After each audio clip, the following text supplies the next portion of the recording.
네, 오늘은 빌레몬서 마지막 세 번째 시간입니다. 무척 더운 여름입니다. 우리가 이 건강을 좀 잘 지켜야 되는데 이게 쉽지가 않습니다. 너무 무더우니까 건강 조심하시기 바랍니다. 빌레몬서의 오늘 기록 목적에 대해서 다시 한번 말씀드리겠습니다. 빌레몬서는 로마 감옥에 갇힌 사도 바울이 오네시모라는 사람을 구명하기 위해서 쓴 편지입니다. 빌레몬에게. 오네시모는 본래 빌레몬의 노예였는데 도망쳐 나온 노예입니다. 가까운 곳으로 도망가면 잡히잖아요. 그래서 멀리 로마까지 도망을 쳤던 것으로 보입니다. 거기서 바울을 만나게 되었고 오네시모는 바울이 전한 복음을 듣고 거듭나 그리스도인이 되었죠. 그리고 바울을 돕는 동역자가 되었습니다. 오네시모의 안타까운 소식을 듣고 바울이 오네시모의 주인인 빌레몬에게 오네시모를 용서하고 따뜻하게 맞이해 주라는 내용의 편지를 쓰게 됩니다. 감사하게도 빌레몬은 소아시아의 골로새 교회의 기둥과 같은 일꾼이었죠. 사도 바울은 주인 빌레몬이 노예였던 이 오네시모를 용서할 수 있도록 최선을 다해서 편지 한 통을 쓰게 됩니다. 그게 빌레몬서입니다. 그래서 빌레몬서의 편지 내용을 보면 그 빌레몬의 마음을 정말 부릴 듯 일어나게 용서하도록 하도록 이런 편지의 내용, 동정심을 불어넣는 내용들이 많이 있습니다. 자, 오늘 마지막 이제 세 번째 시간인데요. 19절을 좀 보겠습니다. 19절을 보겠습니다. 나와 바울이 친필로 쓰노니 내가 갚으려니와 내가 이외에 내 자신이 내게 빚진 것은 내가 말하지 아니하노라. 자, 여기서 두 가지 살펴보겠습니다. 하나는 친필로 썼다는 내용이고요. 그리고 내게 빚진 것은 내가 말하지 아니하노라. 이 빚진 것에 대해서 이야기를 하겠습니다. 저를 보시죠. 사도 바울의 서신이 신약 성경 가운데 13권이나 됩니다. 13권이나 되는데 그 중에 보면 마지막 부분에 내가 친필로 쓰노니라고 하는 이러한 책들이 몇 권 있습니다. 예를 들면 고린도전서나 갈라디아서, 그리고 골로새서, 데살로니가 후서와 같은 이런 책들은 끝 부분에 내가 이제 친필로 쓰노니 이렇게 쓰고 있어요. 이 말은 앞에 있는 부분들은 불러주면 앞에 있는 부분은 다른 사람이 대필해서 썼다는 얘기입니다. 그리고 끝부분에는 바울이 썼다는 얘기죠. 그런데 오늘 이 짧은 편지인 빌레몬서에도 마지막 부분에 바울이 뭐라고 얘기하냐면 나 바울이 친필로 쓰노니 이렇게 나와 있다는 거죠. 그럼 우리는 여기서 질문을 하게 됩니다. 어떤 질문을 하게 되냐면 다른 서신처럼 앞에 부분은 대필자가 쓰다가 여기서부터 19절부터 바울이 쓴 건가? 아니면 전체를 다 바울이 썼다는 이야기인가? 이런 논의가 필요한 것이죠. 여러분들은 어떻게 생각하세요? 사실 이 편지를 우리가 직접 봤다면 알 거예요. 어떻게 알 수 있죠? 앞에 있는 글씨체와 뒤에 있는 글씨체가 같으면 누가 썼을까요? 바울이 다 썼죠. 근데 앞에 있는 글씨체와 여기서부터 뒤에 부분이 글씨체가 다르다면 대필을 한 거겠죠. 근데 우리가 직접 편지를 본 적이 있어요? 없어요? 없죠. 없습니다. 그럼 빌레몬은 알았을까요? 몰랐을까요? 당연히 알았죠. 그 편지를 봤으니까 이 편지 전체를 썼는지 그 뒷부분만 썼는지 빌레몬은 이 편지를 읽은 사람은 다 알고 있었다는 것입니다. 저는 개인적으로 사도 바울이 전체를 썼다고 생각해요. 왜냐하면 첫째는 일단은 편지가 짧아요. 짧은데 굳이 이 짧은 걸 13장, 15장도 아니고 이 짧은 성경을, 짧은 편지를 남에게 대필을 시킬 필요가 있었을까? 또 이 편지는 내용상 너무나 중요한 편지예요. 특별히 이 오네시모를 구명하기 위해서 빌레몬이 봐야 될 편지인데 어떻게 보면 길 수도 있지만 이 편지를 남에게 대신 대필을 하고 마지막 부분에 내가 쓴다는 것은 이건 쉬운 일이 아니에요. 도리어 내가 다 써야 되겠다라는 마음이 들 수밖에 없었던 것이죠. 그래서 이러한 부분에서 이 편지는 사도 바울이 전체 다 쓴 것으로 생각이 든다는 거예요. 여러분 한번 생각해 보세요. 여러분들이 요즘에 이렇게 편지를 잘 못 쓰잖아요. 그러니까 옛날 어른들하고 우리들하고 좀 다른 게 뭐냐면, 우리 장로님들 이제 1년에 한 번씩 당의 서기가 이제 돌아가거든요. 그러면 이제 당의 서기를 1년씩 한 번씩 돌아가게 되면 그 당회록을 기록을 해요. 제가 놀라운 건 뭐냐면, 역시 저보다 나이가 많아서 그런지 글씨를 정말 잘 써요. 왜냐하면 저도 이 펜을 쓰던 시대이긴 하지만, 우리 장로님들은 한 뭐 5살, 10살, 15살, 뭐 10살 정도 많다 보니까요. 그때 시대는 펜팔 시대라. 그리고 쓰던 시대라. 그래서 역시 명필들이야. 이해가 되세요? 근데 요즘 애들 보세요. 글씨 잘 쓰나요? 못 써요. 자기들은 잘 쓴다고 하지만 어른들에 비해서는요, 완전 졸필이에요. 그 이유가 뭐냐면, 그 당시에는 이걸로만 썼거든. 컴퓨터라는 게 어디 있습니까? 그래서 그랬다는 것입니다. 그래서 편지를 잘 썼죠. 여러분, 우리가 중요한 일, 중요한 편지라고 할 때 좀 길더라도 남에게 맡기겠습니까? 여러분들이 쓰겠습니까? 오늘 이와 같이 중요한 편지라면 정말 정성을 들여서 여러분들이 쓰겠습니까? 남에게 맡기겠습니까? 본인이 쓰죠. 힘들어도 본인이 쓰죠. 혹이라도 글씨를 좀 못 쓰는 분이라도 그 못 쓰는 게 정성이니까 열심히 써서 하지 않겠습니까? 우리가 중요한 일이라고 생각될 경우 직접 편지를 쓰거나, 또 중요하다고 생각하면 내가 아무리 바쁘더라도 내가 움직이게 되는 거죠. 그래야 효과가 있기 때문입니다.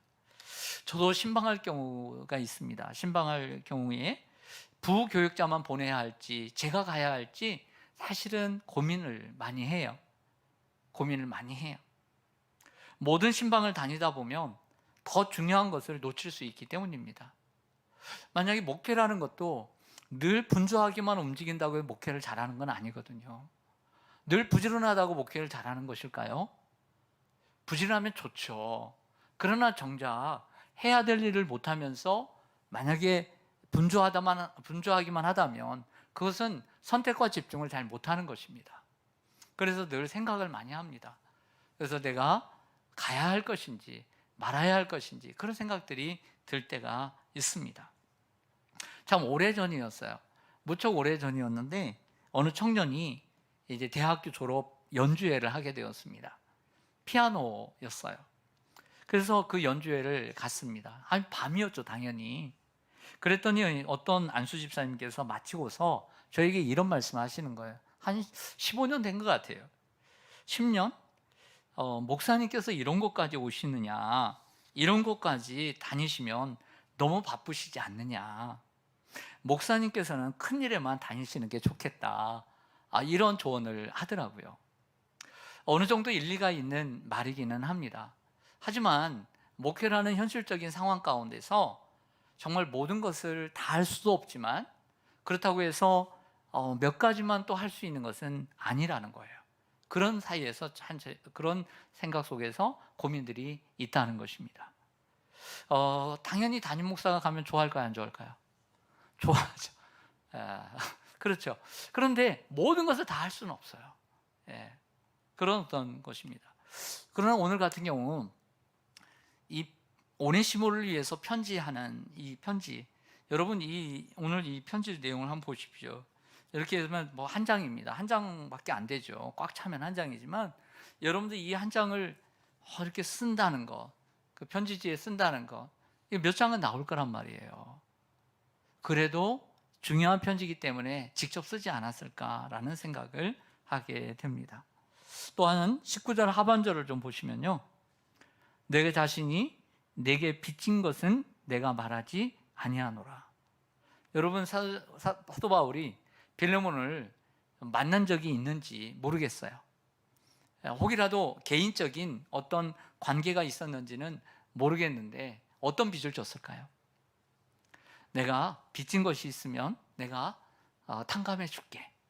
그러므로 너도 오네시모에게 그것을 탕감해 줘라. 이런 얘기거든요. 사실 사도 바울이 무슨 뭐가 있겠어요? 그런 빚이 아니죠. 여기에는 복음의 빚을 얘기하는 거예요. 바울을 통해서 빌레몬이 복음을 받고 영원한 구원을 얻었기 때문에 그것을 빚진 것이다. 이렇게 표현을 하게 된 것입니다. 여러분들을 전도해 주신 분들 계시죠? 여러분, 그분들에게 여러분들 복음의 빚을 진 거예요. 그분들에게 복음을 빚을 진 것입니다.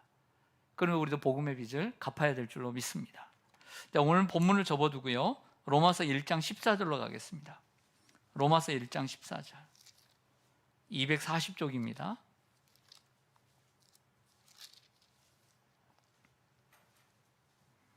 로마서 1장 14절.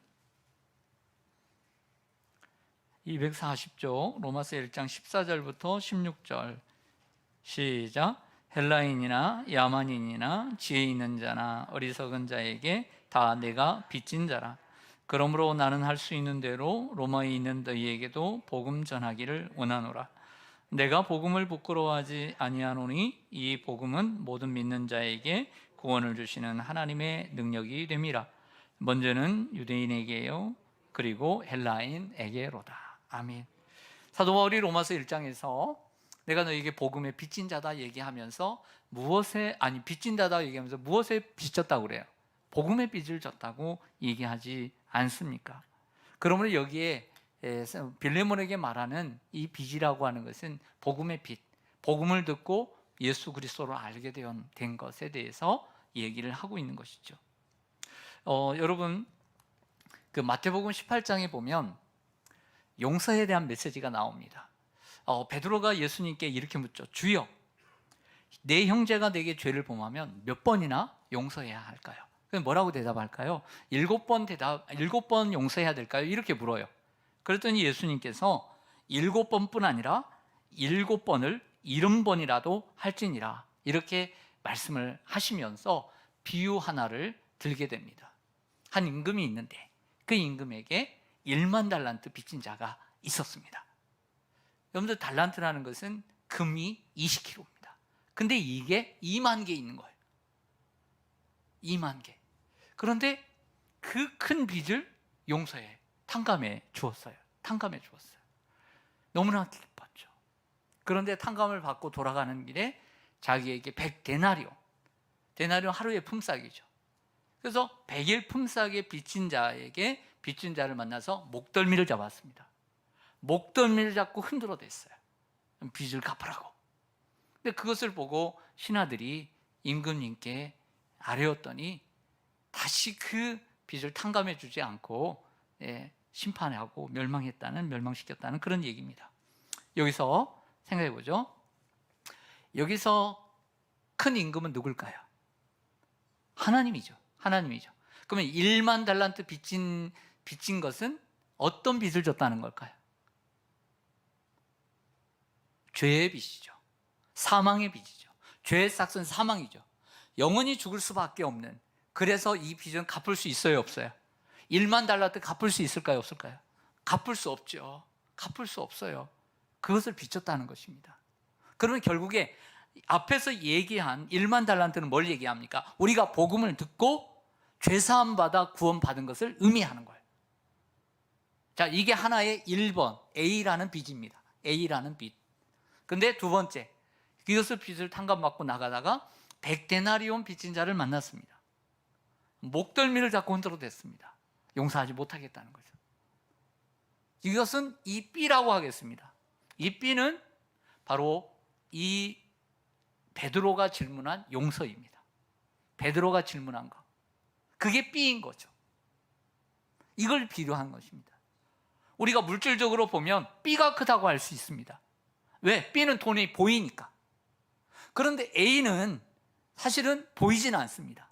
죄의 빚이니까. 하나님께 용서받은 거니까. 그런데 어떤 게 더 크다고 하나님 말씀하십니까? A가 더 크다고 말씀하는 거예요. 그렇다고 한다면 이 말씀을 그대로 오늘 빌레몬서로 가져오 보겠습니다. 뭐라고 얘기합니까? 네가 나에게 빚진 것 내가 탕감해 줄게. 이것은 뭐냐면 예수 그리스도의 복음을 듣고 구원받은 것, A를 얘기하는 거예요. 너희처럼 A 내가 용서해 줄게. 그러면서 너는 무엇을 용서하라는 걸까요? B를 용서하라. 오늘 이렇게 얘기를 하고 있는 거예요. 이해가 되시죠? 네, 그런 것입니다. 그렇다면 사랑하는 여러분, 인생을 살다 보면 미워할 만한 사람이 생기고 용서하지 못할 사람이 여러분 앞에 서 있을 수 있습니다. 그러나 우리가 기억하십시다. 주님께서 저와 여러분을 용서하셨다는 것을, 더 큰 죄를 용서하셨다는 것을 우리가 기억해야 될 줄로 믿습니다. 그것을 가지고 오늘 사도 바울이 용서를 해달라고 말하고 있는 거죠. 이제 편지의 말미가 되었습니다. 이 소중한 편지를 어떻게 시작할까도 궁금한데 이것을 마치는 것도 얼마나 중요할까요? 예, 중요하죠. 이때 필요한 것은 무엇일까? 저는 이것을 이런 말로, 이런 단어가 생각났어요. 이 말미에 필요한 것은 굳히기다. 굳히기. 이게 생각났어요. 뭐냐면 앞에 했던 얘기들이 다 그 얘기지만 이제는 앞에 했던 얘기들을 굳히기, 완전히 굳혀야 되겠다 라는 생각을 하고 이야기를 하고 있는 것 같아요. 20절을 보겠습니다. 같이 읽겠습니다. 시작. 오 형제여, 나로 내 주 안에서 너로 말미암아 기쁨을 얻게 하고 내 마음이 그리스도 안에서 평안하게 하라. 아멘. 여러분, 편지를 쓸 때 누구에게인가 상대방에게 편지를 쓸 때 맨 처음에 항상 쓰는 게 중요합니다. 이거 중요하죠. 뭘까요? 옛날에 잘 아시는 대로 항상 서울로 도시로 가서, 그때는 편지 시대니까 항상 부모님께 편지를 쓰려면 맨 앞에 뭐라고 쓸까요? 부모님 전상서 써보셨죠? 네. 그때가 참 감회가 새롭고 새록새록하죠. 근데 여러분, 우리가 부모님이 아니고 우리가 누군가를 선처해 달라고 할 때 호칭 중요할까요? 안 중요할까요? 중요하죠. 여러분들 같으면 뭐라고 쓰시겠어요? 그렇죠? 우리는 일반적으로 존경하는 아무개 선생님 이렇게 쓰는 거 아닐까요? 근데 오늘 보면 오 형제요, 감탄사를 쓰고 있어요. 사실은 복음으로서 빌레몬을 낳았기 때문에 오 나의 아들이여 이렇게 말할 수 있어야 돼요. 나이에 상관없이 복음으로 낳았으니까 오 나의 아들이여. 그러면 오 나의 아들이여라고 하면 아버지가 되고 아들이 돼버리니까 사도 바울은 자신을 낮추는 거예요. 자신을 낮춰서 동일한 형제로서 부르고 그를 더 높이는 이러한 글을 쓰고 있음을 알 수 있습니다. 그리고 이렇게 얘기하죠. 주 안에서 기쁨을 얻게 하고 그리스도 안에서 평안하게 하라. 한번 따라서 하겠습니다. 주 안에서 기쁨을 얻게 하고 그리스도 안에서 평안하게 하라. 그게 그거예요. 그것까지 따라할 필요는 없어요. 그게 그거예요. 그런데 앞에는 주 안에서 기쁨을 얻게 하라고 하고요, 똑같은 단어를 그리스도 안에서 평안을 얻게 하라고 단어들을 바꿔서 사용하고 있는 거죠. 사랑하는 여러분, 사도 바울은 지금 어디에 있습니까? 감옥에 있습니다. 몸이 불편합니다. 몸이 불편해요. 그런데 같은 믿음의 사람으로서 바울의 마음까지 불편하게 해서는 될까요? 안 될까요? 안 되죠. 그걸 노린 거예요. 지금 감옥에서 몸은 불편한데 그래도 마음은 더 불편하게 해주지는 않잖아요. 그렇게 해서는 안 되잖아요. 그래서 주 안에서 내가 기쁨을 얻게 하고 그리스도 안에서 내가 평안하게 하라. 할렐루야. 그런 거 보면 사도 바울의 언어를 보면 정말 우리의 언어와 크게 다르지 않다라는 생각을 해요. 우리도 보면 우리가 주 안에서 기뻐하게 하시고 하나님 평안하게 해주세요, 이런 기도 해야 안 해요? 그래서 이게 너무 성경적이다라는 생각을 해요. 하나님 내가 주 안에서 기쁘게 해주세요, 평안하게 해주세요, 이런 기도가 바울에게도 있었다는 것을 알게 됩니다. 그래서 바울의 마음에 기쁨과 평안을 주기 위해서는 빌레몬이 오네시모를 어떻게 해야만 할까요? 용서해야만 하죠. 굳히기에 들어간 거예요. 여러분들 레슬링을 하다가 아니면 유도를 하다가 이제 절반승을 했지만 아직 불안한 거예요. 그럼 마지막 남은 시간에 어떻게 돼요? 굳히기로 들어가야죠. 조르기로 하든지 굳히기로 들어가야 되는 거죠.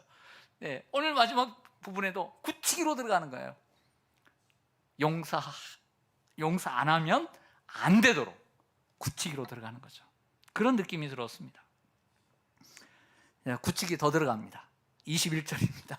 네, 같이 읽겠습니다. 시작. 나는 내가 순종할 것을 확신함으로 내게 썼노니 내가 말한 것보다 더 행할 줄을 아노라. 아멘. 굳히기 맞죠? 예. 순종할 것을 확신한다. 근데 생각나세요? 첫 번째 시간에 그랬습니다. 순종은 그 앞에 명령이 있어야 순종이 되는 거죠. 그런데 8절에서 뭐라고 얘기하냐면 내가 마땅한 일로 명령할 수 있으나 사랑으로 간구하노라 라고 얘기했던 바울이 끝에는 어떤 단어를 꺼내냐면 순종이라는 단어를 꺼낸 거예요. 명령이라는 단어는 쓰지 않지만 간접적으로 지금 뭐 했다는 거예요? 명령했다는 거예요. 이해가 되시죠? 그러면서 내가 순종할 줄을 아노라. 그런데 내가 말한 것보다 더 순종할 것을 확신하노라.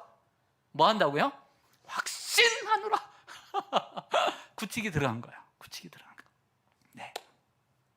이렇게까지 오늘 말하고 있으니까 더 행할 줄 안다. 내가 말한 것보다. 그래서 이 말은 단순한 용서를 넘어 오네시모를 진정한 형제로 받아들이는 것을 의미합니다. 여러분 1세기 당시의 로마는 또 편지를 읽다 보면 주인과 종, 노예가 많이 등장합니다. 1세기 당시 2000년 전입니다. 여러분 조선시대, 우리나라만 해도 조선시대 한번 생각해 보죠. 조선시대에 주인이 있고 종이 있었습니다. 노예가 있었습니다. 그리고 양반이 있고 상놈이 있었습니다.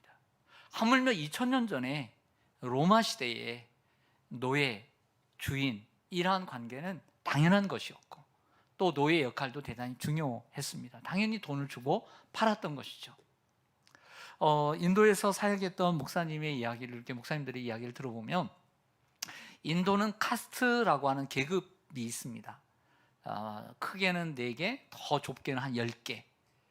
이것이 이제 힌두교라고 하는 종교 안에서 생겨난 계급인데요. 공식적으로는 1950년에 철회가 됐고 폐지가 된 법인데 지금도 2000년이 넘은 지금도 여전히 사회 속에는 이러한 계급이 존재한다고 합니다. 그래서 해야 될 일이 각각 다르대요. 마당 쓰는 사람, 또 안에서 뭐 하는 사람, 화장실 청소하는 사람 다 다르다는 거예요. 여러분 오늘 사도 바울은 노예 해방을 언급하고 있지는 않아요. 또 언급을 했다면 아마 큰일 났을 것입니다. 하지만 사도 바울은 성경 곳곳에 이러한 주인과 종의 관계를 이야기를 여러 번 해주고 있습니다. 그리고 그 이러한 종과 주인의 관계를 무시하진 않아요. 무시하진 않지만 또 주인과 종의 역할을 얘기하고 있는 곳이 있습니다. 우리 한번 찾아보겠습니다. 에베소서 6장입니다. 신약성경 에베소서 6장 5절입니다. 317쪽입니다. 317쪽.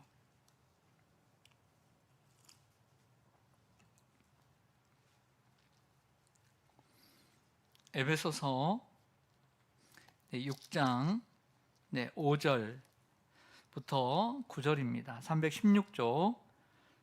제가 한 절, 여러분들 한 절 읽겠습니다. 종들아 두려워하고 떨며 성실한 마음으로 육체의 상전에게 순종하기를 그리스도께 하듯 하라.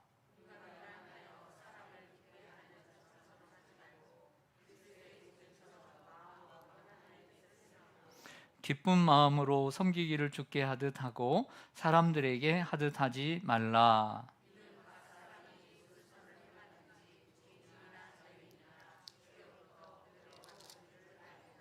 함께 읽습니다. 상전들아 너희도 그들에게 이와 같이 하고 위협을 그치라. 이는 그들과 너희의 상전이 하늘에 계시고 그에게는 사람을 의무로 취하는 일이 없는 줄 너희가 알미라. 아멘.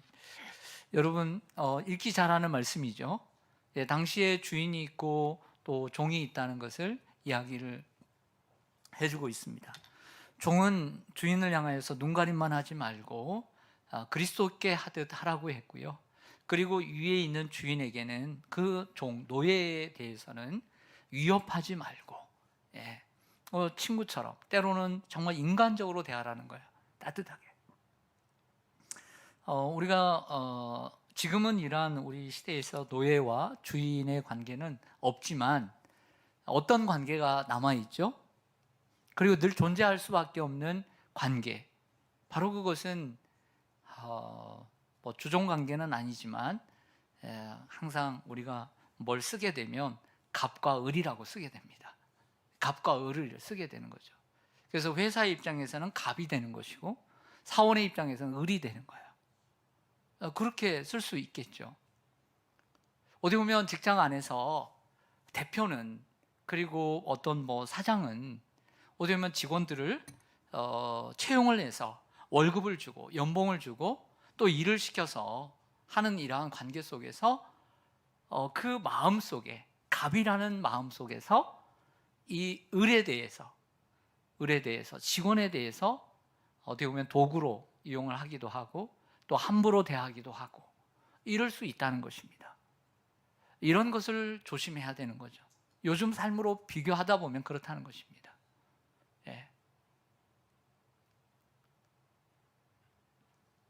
직원도 잘해야 되지만 또 대표의 입장에서도 그 직원을 대하는 모습에서 조심하고, 또 오늘 말씀대로 내 위에 하나님, 상전이 계시다는 것을, 하나님이 계시다는 것을 늘 염두하고 우리가 서로를 대해야 될 줄로 믿습니다. 이러한 마음이 우리들에게 늘 있어야 되죠. 하지만 그렇지 않으면 우리가 독불 장군이 되어서 내 마음대로 거칠게 대하고 함부로 대하는 이러한 상황이 될 수 있기 때문에 우리 자신을 지켜야 합니다. 바울은 이 오네시모를 가리켜서 유익한 자라고 11절에 얘기하였고 16절에는 사랑받는 형제라고 이야기를 했고 17절에는 동역자로 예우하라고 말을 하고 있습니다. 그래서 노예 제도를 폐지하라고 말하고 있지는 않지만 그 노예 제도보다도 더 우월한 이러한 사람에 대한 존중을 말하고 있음을 알 수 있습니다. 우리 끝으로 23절에서 25절까지 다시 빌레몬서 보겠습니다. 그리스도 예수 안에서 나와 함께 갇힌 자 에바브라와 또한 나의 동역자 마가, 아리스타고, 데마, 누가가 문안하느니라. 우리 주 예수 그리스도의 은혜가 너희 심령과 함께 있을지어다. 아멘. 몇몇 사람들을 소개합니다. 이 사람들은 지금 바울과 함께 있는 사람들이에요. 감옥에 갇혀 있기도 하고 갇혀 있지는 않지만 함께 있는 사람들을 소개해 주고 있습니다. 한 가지 더, 22절에 보면 구칙이 더 들어갔죠. 오직 너는 나를 위하여 숙소를 마련하라. 뭘 마련하라고요? 왜 숙소 마련하라고 할까요? 내가 갈 거니까.